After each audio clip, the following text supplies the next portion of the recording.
வணக்கம் மக்களே. ஆர்சிபி வீரர்கள் செய்த செயல். தோனி கைகுலுக்காமல் செல்ல காரணமே இதுதான். பின்னணி என்ன? ராயல் சேலஞ்சர்ஸ் பெங்களூரு அணிக்கு எதிரான போட்டியில் சென்னை சூப்பர் கிங்ஸ் தோல்வியடைந்த பின் தோனி ஆர்சிபி அணியின் வீரர்களுக்கு கைகுலுக்காமல் சென்றுவிட்டார் என ஒரு சர்ச்சை எழுந்துள்ளது.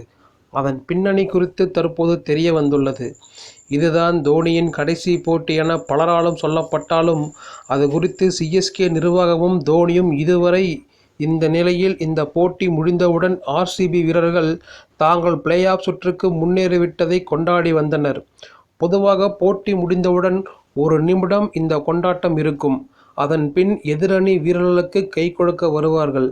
ஆனால் இந்த போட்டியின் முடிவில் சுமார் 3 நிமிடங்களுக்கும் மேலாக ஆர்சிபி வீரர்கள் மைதானத்தின் மத்தியில் நின்று வெற்றியை கொண்டாடி கொண்டிருந்தார்கள். சிஎஸ்கே அணியினர் வரிசையாக நின்று கைகுலுக்க காத்திருந்தனர். தோனி முதல் நம்பராக வரிசையில் நின்றிருந்தார். ஆனால் ஆர்சிபி வீரர்கள் அதை கண்டுகொள்ளவே இல்லை. சில நிமிடங்கள் காத்திருந்த பின் தோனி மைதானத்தை விட்டு வெளியேறி சென்றார்.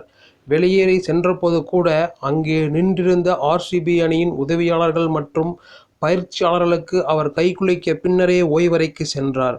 அவருக்கு முழங்காலில் வலி இருப்பதால் ஒவ்வொரு போட்டிக்கு பின்னரும் அவர் அதற்கான முதலுதவி சிகிச்சைகளை எடுத்துக்கொள்கிறார். இந்த போட்டியில் கடைசி ஓவரில் தான் தோனி அவுட்டாகி இருந்தார். அதனால் போட்டி முடிந்த பின் முதல் ஆளாக கைகுலுக்கி முடித்துவிட்டு தனக்கான சிகிச்சைகளை எடுத்துக்கொள்ளலாம் என காத்திருந்ததாக கூறப்படுகிறது. ஆனால் அவர் வலியை பொறுத்து கொண்டு வரிசையில் நின்றபோதும் ஆர்சிபி வீரர்கள் யாரும் கைகுலுக்க வரவில்லை. இதையடுத்து தோனி மைதானத்தை விட்டு ஓய்வறைக்கு சென்றார். ஆனால் இது தெரியாமல் ஆர்சிபி ரசிகர்கள் பலரும் தோனி தங்கள் அணியை அவமதித்து விட்டதாகவும் விராட் கோலி ஓடி சென்று அவருடன் கை குலுக்கியதாகவும் கூறி வருகிறார்கள்.